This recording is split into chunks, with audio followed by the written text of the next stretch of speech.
មូលហេតុអីដែលធ្វើឲ្យខ្ញុំមិន season មួយនេះតោះឥឡូវយើងចូលទៅ recap សារទាំងអស់គ្នាអញ្ចឹងដូចអ្នកនរគ្នាមើលអញ្ចឹងយើងឃើញថា time frame weekly យើងមើល time frame ធំ time frame weekly ឃើញមានគេវាប៉ះ order block berry ប៉ះ order block ហើយតមកទីសារនេះនៅពេលដែលសារវាឡើងទៅវិញនេះវាបាន SMT ជាមួយនឹងដុល្លារអញ្ចឹងដុល្លារវាបាន sweep high ហើយតែ euro វាអត់ទាន់ sweep high ទេគឺវានៅក្នុង range ហ្នឹងអញ្ចឹងខ្ញុំមើលឃើញថាវា SMT គ្នាបន្ទាប់មកសារនេះខ្ញុំមើលទៅឃើញថា daily candle ក៏វាបិទជា C2 ដែរ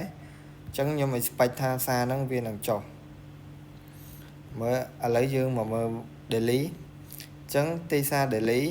ចាប់ពីថ្ងៃច័ន្ទបើកមកគឺវាធ្លាក់មករហូតថ្ងៃច័ន្ទបើកថ្ងៃអង្គារបើកគឺមួយអាទិត្យហ្នឹងគឺវាធ្លាក់ចុះមករហូតដោយសារ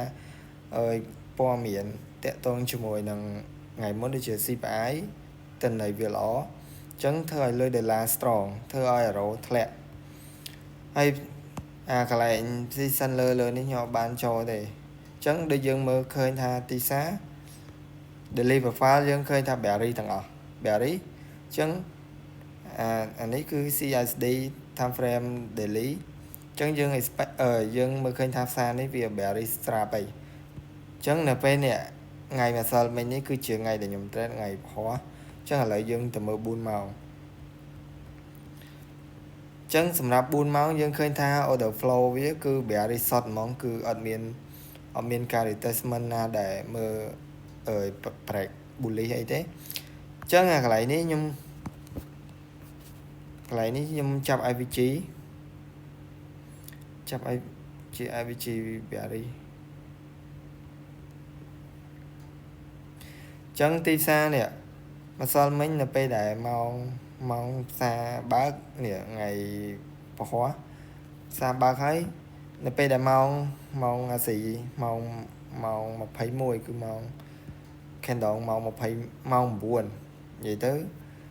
ពីម៉ោង9ដល់ម៉ោង12 candle មួយហ្នឹងគឺវានៅក្នុង range candle ម៉ោងបើកផ្សារទេអញ្ចឹងខ្ញុំ expect ថាម៉ោង London វានឹងទៅចាក់យកហើយទៅ sweep high តមកយើងមើលអីគេទៀតនៅពេលដែល candle ម៉ោង1នេះម៉ោង1នៅពេលដែលម៉ោង London បើកហើយខ្ញុំ replay សិន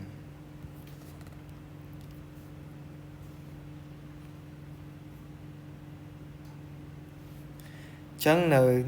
នៅពេលដែលយើងមើលឃើញថាទីផ្សារ berry យើង expect ថាទីផ្សារហ្នឹងវានឹងមកយក low អញ្ចឹងអ្វីដែលយើងត្រូវចាំវាទៅ sweep high សិន sweep high 4ម៉ោងនេះវានឹងចាក់ទៅដល់ key ហើយបើយើងវាស់ហើយ premium and discount យើងឃើញថាទីផ្សារវាបានដល់តម្លៃ premium ចាំមើលទីផ្សារពេលវាបើក candle មកឃើញអត់គឺវាចាក់ដល់ 50% នៃតម្លៃ zone discount premium ហ្នឹងអញ្ចឹងខ្ញុំគិតថាសារហ្នឹងវានឹងលែងទៅយកដល់ ODE ឬក៏អីហើយអញ្ចឹងខ្ញុំ switch មកមើល15នាទីខ្ញុំ switch មើល15នាទីឃើញថាផ្សារនេះវាបាននៃគេ manipulate buyer ទាំងអស់នេះកន្លែងនេះគឺ manipulate seller ហើយកន្លែងនេះ buyer ក៏ដាច់ដែរគឺនេះអ្នកដែលចាប់ចូល CSD នេះ bullish គឺដាច់ខ្ញុំឃើញមានគេទិញកន្លែងហ្នឹងច្រើនតែទីផ្សារកន្លែងនេះគឺខ្ញុំអត់បានចូលទេដោយសារខ្ញុំ expect ថាវានឹងចុះអញ្ចឹងយើងអត់ត្រូវការទិញទេគឺយើងចាំមើលវា break ជា CSD bearish មកគឺយើងរកឱកាសលក់អញ្ចឹងទីផ្សារនេះនៅពេលដែលវាមាន CSD bearish ហើយខ្ញុំ expect ថាវានឹងមកយក order block នេះអញ្ចឹងដោយអ្វីដែលយើងរំពឹងអញ្ចឹងទីផ្សារនឹងមកយក order block អញ្ចឹងបើសិនជាយើងចូលកន្លែងនេះ CSD 15នាទីមានហើយយើងចូលភ្លាមច្បាស់ជាយើងបាន revert តូចយើងដឹងផ្សារចុះមែនតែផ្សារយើងនឹងបាន revert តូចអញ្ចឹងយើងអត់ចូល CSD ភ្លាមចូលភ្លាមតែយើងចាំវា retest